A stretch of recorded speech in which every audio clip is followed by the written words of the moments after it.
Hello, this is the headlining news across the East African region. From Uganda, a Ugandan parliamentary candidate who lost the Nebi municipality section last week has had the last laugh on the voters after he dismantled the 10 boreholes he had sunk on the water-starved area. Pleas from the local leaders to stop the laborious borehole dismantling exercise that lasted 3 days fell on deaf ears, as Patrick Okumu Ringa said he was still in too much pain from the magnitude of the voters.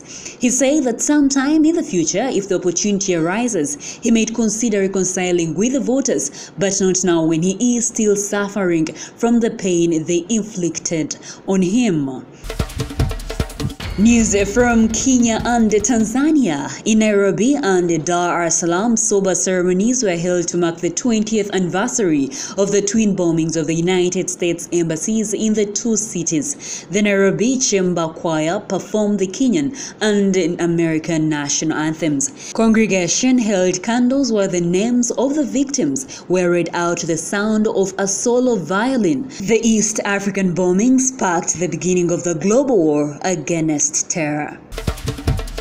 Moving on to Southeast Sudan, the leaders of the warring factions in Southeast Sudan have been warned against preparing for war during the permanent ceasefire that was signed in Khartoum over the weekend. The warning was sounded by President Yoweri Museveni of Uganda, whose country played a pivotal role in setting Southeast Sudan free following the liberation war against domination by the North.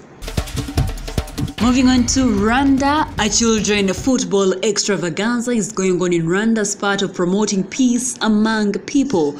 An almost equal number of boys and girls teams from all over the country are taking part in the tournament in Kigali, whose theme is Play for Peace.